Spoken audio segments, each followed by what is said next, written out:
Today is a different role. Today, really, what I want to do is highlight the extraordinary collection of candidates who have decided to step up and bring out the best in our country. As I said yesterday, we're in a challenging moment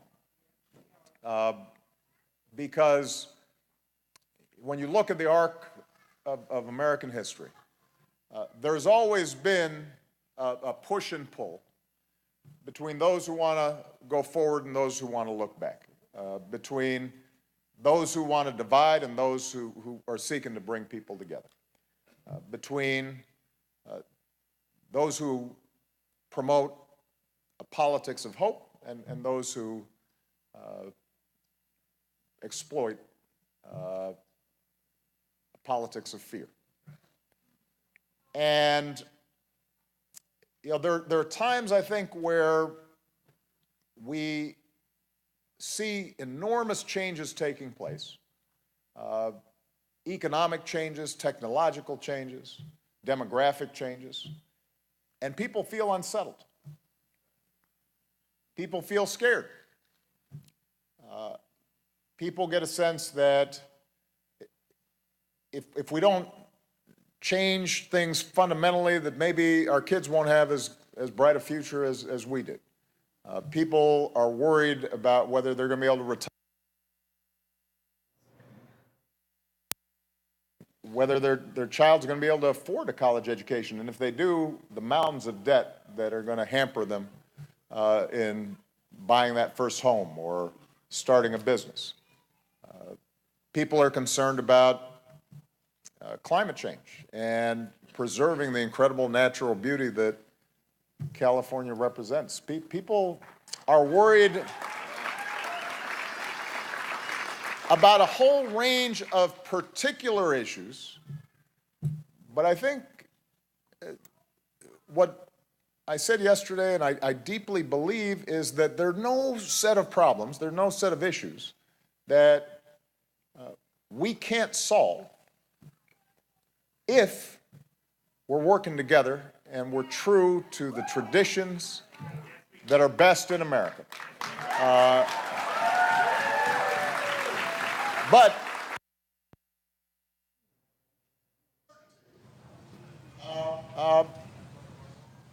it's always tempting for politicians, for their own gain, and for people in power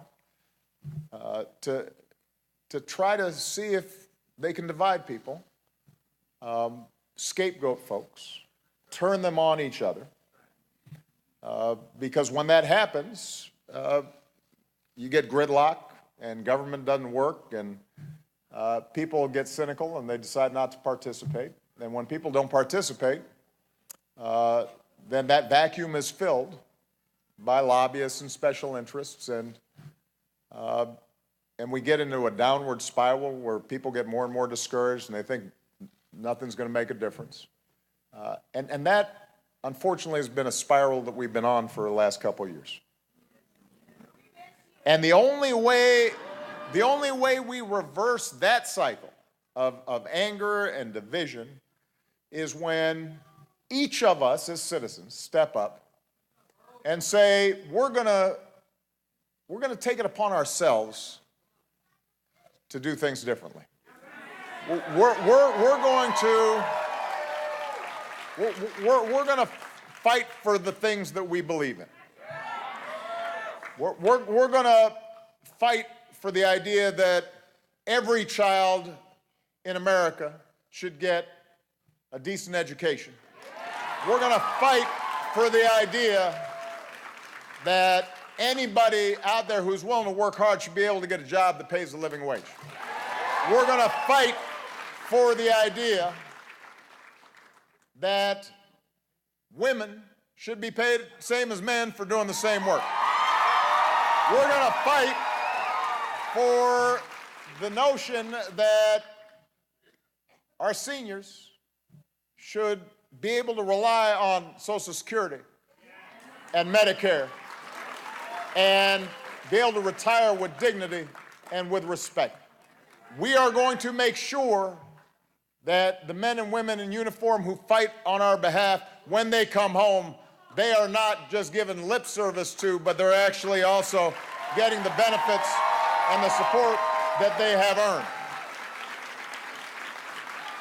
We're going to fight for the notion that we're all in this together, and that what makes America exceptional and unique is that from all around the world, people, our grandparents, our great-grandparents, generations ago, or in some cases fairly recently, came here because they believed in a certain set of ideals.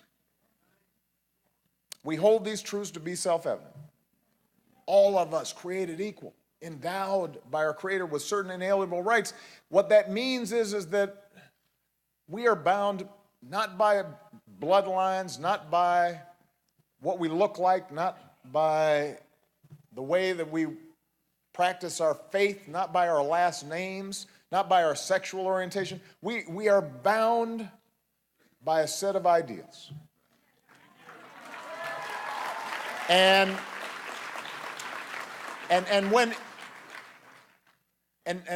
finally, we are bound by the notion that this is a government of and by and for the people. We don't have a permanent elite. We don't have a situation where some are more equal than others, or some have more say in our democracy than others, or you've got to pay $1 million or have high-priced lobbyists in order to have your voice heard and your interests represented in the halls of Congress and in the White House and in the state legislature and in every office of the land. This is a government for everybody. It's not for sale. That's what we believe in.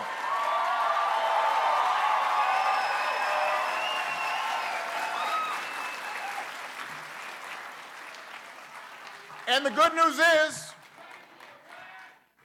and the good news is that we've got candidates who represent those values.